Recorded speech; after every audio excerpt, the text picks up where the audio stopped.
কুয়াশার চাদরে মোড়া শীত ভরে সূর্যালোকের সাথে কুয়াশার দুষ্টুমিতে কিছু যায় আসে না বাকাই গ্রামের মানুষের।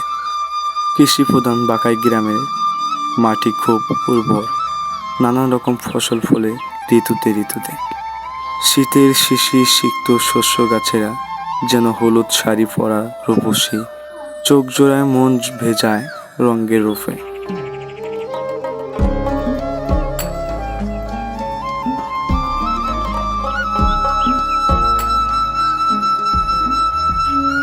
বাকাই গ্রামে সবচেয়ে দর্শনীয় ঋতু কুয়াশা মাখা শীত। শীতের আরমেরা ভেঙ্গে ঢেকি উড়া নামি ফোটে অন্তরে। শীত সকালে হিম হিম ঠান্ডায় গাছিদেরও দেখা মেলে খেজুরের গাছে গাছে।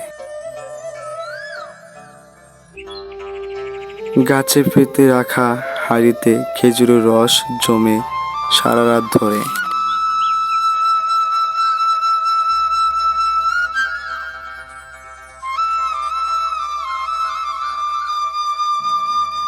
রসের হাঁড়ি গাছিরা গাছ থেকে নামান দিনের আলো ফোটার আগে।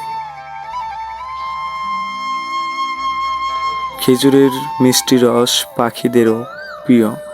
খেজুর গাছের কমতি নেই বাকাই গ্রামে, কমতি নেই রস সংগ্রহ গাছিদেরও। গাছিরা আলাদা কোনো পেশাজীবী নন, গ্রামে কৃষিজীবীদেরই কেউ কেউ শীতের সময় হয়ে ওঠে গাছে ওঠার গাছি।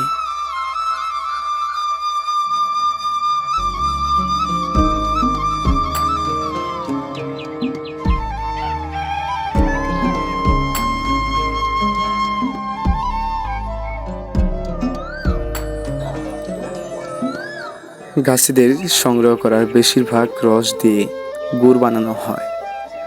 বাড়িতে বাড়িতে আখা নামের চুলায় কয়েক ঘন্টা ধরে খেজুরের রস জাল দেওয়া হয় আয়তাকার কড়াইয়ে। একটানা জালে ঘন হওয়া রস পরিণত হয় গুড়ে।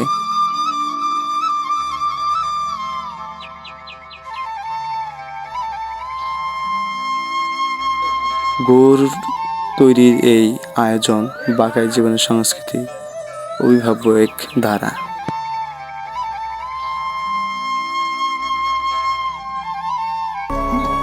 শুধু শীত পোশাকে শীত মানে না, দল বেঁধে দেওয়া আগুনের রুম পোহানোর আয়োজন।